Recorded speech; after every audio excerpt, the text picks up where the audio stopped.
부모는 아이의 거울이고 아이를 보면 부모가 보인다는 말 자주 하죠. 보고 배운다는 말도 있습니다. 만약 아이 앞에서 부모가 습관적으로 한숨을 쉬면 어떨까요? 아이도 한숨 쉴까요? 보고 배우니까 그럴 수 있겠네요. 참 묘합니다. 안 닮았으면 하는 건 닮고요.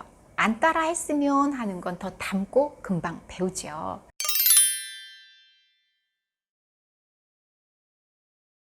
언젠가 부모님 상담에서요, 아이가 별일 아닌데 어휴 그러더래요, 엄마 앞에서. 그래서 깜짝 놀라서 가만 생각하니까 평소에 아이가 조금만 실수해도 어휴 하면서 한숨 쉬던 엄마가 보여서 반성했다는 내용이 있었습니다.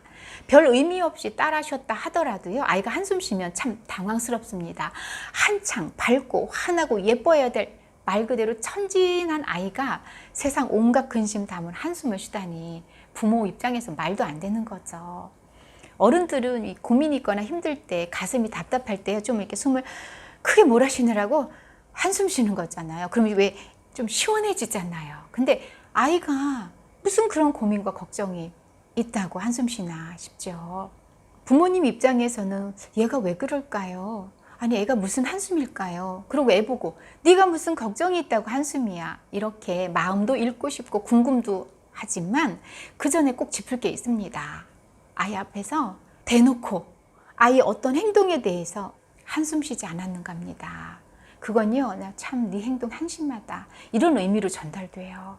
아이라고 모를 것 같지만요, 우리 어른들 앞에서 함부로 한숨 안 쉬잖아요. 큰일 나죠, 그렇죠? 근데 아이니까 아이 앞에서 그냥 어휴 하는 거예요. 아이들이 아직 어려서 자기중심적이니까 말 안 듣는 거지요. 그런 눈치는 정말 빠릅니다. 그냥 부모의 습관이 그래서 숨을 크게 몰아 쉬는 것도 아이 입장에선 우리 엄마가 왜 저러지? 화나셨나? 기분 안 좋은가? 이렇게 자꾸 살피게 됩니다. 살필 때 눈동자가 어때요? 부모님의 한숨은요, 두 가지 의미에서 꼭 짚고 가야 합니다.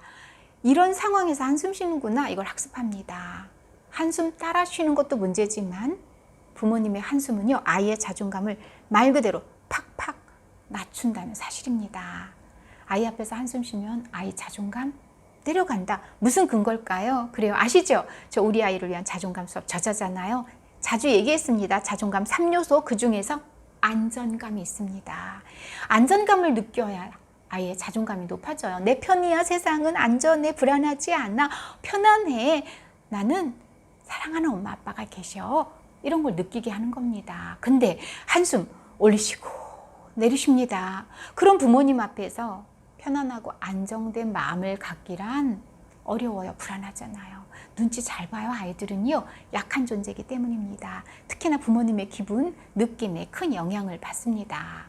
눈치가 있는 아이로 키우는 건 필요합니다. 그런데 불안해서 눈치 살펴요. 이건 눈치꾸러기 만드는 일입니다. 불안한 아이는요, 그 불안을 감지하고 감당하느라고 애쓰기 때문에 건강하게 자라야 할 에너지를 막 불안 에너지에 다 소진시키고 말아요. 타고난 자존감마저 내려갈 수밖에 없습니다. 편안감, 안정감을 느껴야 나한테 당당합니다. 다른 사람 앞에서도 어깨 펼 수 있어요. 그래야 자신을 조절하면서 타인하고 조화롭게 지낼 수 있잖아요. 부모님이 한숨을 쉬면요, 아이는 불안함을 느낍니다. 뭐지? 뭐가 잘못된 거지? 그것 때문에 눈치 보고 상황 살피기에 급급해지는 거죠. 근데요, 안정감이 자존감에 영향 줍니다 하면서 자존감 요소 얘기할 거 없습니다. 이 이론 건너뛰고 그냥 생각해봐도 불안한 아이가 자존감 높을 리가 없습니다. 우리 어른들도요, 직장에서든 주변 사람들하고 불편하거나 세상이 어수선해지면 불안해져서 안전하게 살 궁리하느라고 생각이 많아지고요, 상황 살피고요, 기웃거리느라 눈치를 보게 됩니다. 눈치를 보다와요, 눈치꾸러기는 굉장히 달라요. 눈치 있다는 건 센스가 있다는 거예요. 자기를 지키고요, 남을 존중하는 것이 눈치를 보는 거라면, 눈치꾸러기가 된다는 건 주변 사람들 흘깃거리면서 자꾸 의식하게 되는 거거든요. 눈치 있는 아이는 주변을 능동적으로 파악합니다. 그리고 내가 어떻게 해야 될지를 주도적으로 행동하게 되지요. 눈치꾸러기는 남 눈치 살피고 그에 맞추고 자기 불안감을 감춥니다. 수동적이고 비동적이 되는 거죠. 타인을 의식한다라는 것에서는 맥락이 비슷하지만 그걸 어떻게 소화하고 대처하느냐의 차이가 크지요. 살피면서 무조건 맞추고 끌려가는 것과 살피고 자기에 맞게 대처 방법을 찾아 행동하는 건 아주 큽니다.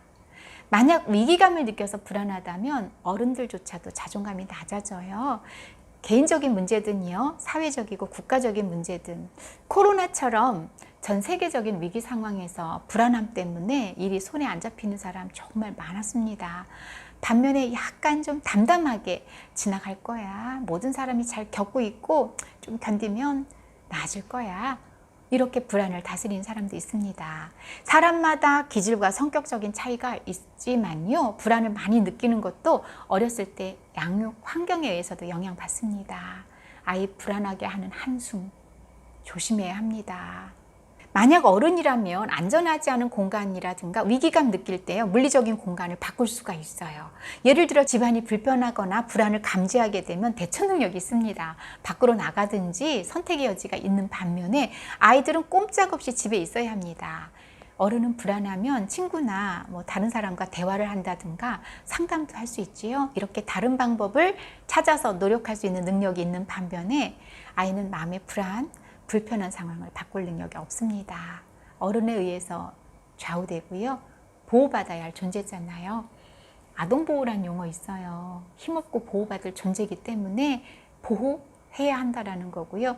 그렇지 않으면 아동학대죠. 그래서 법으로도 정해져 있습니다. 대놓고 한숨 자주 쉬는 거 정서학대라는 거, 그만큼 아이를 위협하는 일입니다.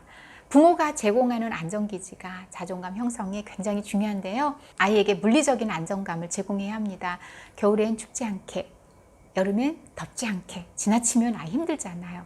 이것도 물리적인 안정감입니다. 잠자리 편안하고요. 집안의 공기도 좋게 하는 거고요. 이런 물리적인 안전감은 우리 아이들이 가정에서 오래 머물기 때문에 그래요. 어린이집이나 유치원도 굉장히 안전을 최우선으로 합니다. 물리적인 안전감과 동시에 정서적인 안정감, 뭐라 설명하지 않아도 너무 중요합니다. 다른 거 없어요.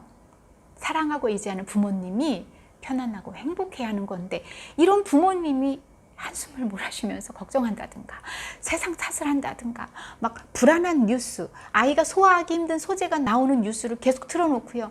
세상 이래서는 안 돼. 자기야 요즘 범죄 너무 끔찍해. 요즘 왜 이러는지 몰라. 불안해서 이거 살겠어? 라고 자주 불안한 모습을 보이는 것도요. 아이에게 불안감을 줍니다. 물리적인 안전, 정서적인 안전감은 한 쌍입니다. 정말 중요한 건 부모님이 제공하는 편안함입니다. 편안하고 행복한 거, 환한 미소, 웃음이에요. 최소한 행복한 미소, 웃음은 제공하지 못하더라도 한숨만큼은 아주 조심스럽게 다뤄야 합니다. 좋은 부모가 되려고 노력하는 부모님의 역할이 여러 가지지만 두 가지만 잘하셔도 좋습니다. 첫 번째, 의식적으로 한숨 쉬지 않으려고 노력하는 겁니다.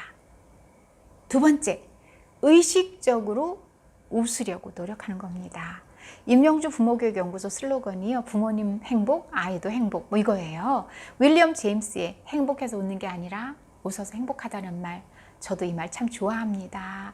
아이 키우면서 웃을 일, 행복한 일 많을 수도 있지만 화나고 한숨 날 일이 더 많을 수도 있습니다.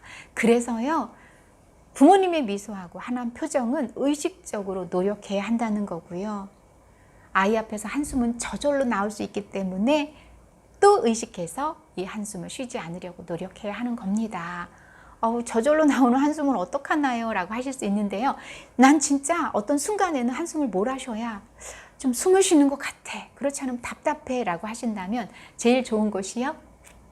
그쵸, 화장실입니다. 팬 틀고요. 거기서 후 해보시고요. 심호흡으로 바꿔보는 습관 괜찮습니다. 알았어. 정말 내가 말을 말아야지. 이런 것도 다 한숨입니다. 하지 말랬지 하면서요. 이런 부모님의 한숨이요. 아이가 이렇게 세상을 바라보는 어떤 시선에 영향을 줍니다. 내부 작동 모델이라고 하지요. 세상은 불안한 곳이 아니라 안전한 곳이야. 내 편이야. 난 사랑받고 있어. 나는 내가 참 좋아. 이런 가치관을 갖게 하는 것이 부모님의 한숨만 잘 관리해도 가능합니다. 지금까지 부모님이 한숨을 쉬면 아이 불안감이 높아지고요. 아이 자존감 내려간다는 것, 부모의 한숨에 대해서 생각해 보는 시간 가졌습니다.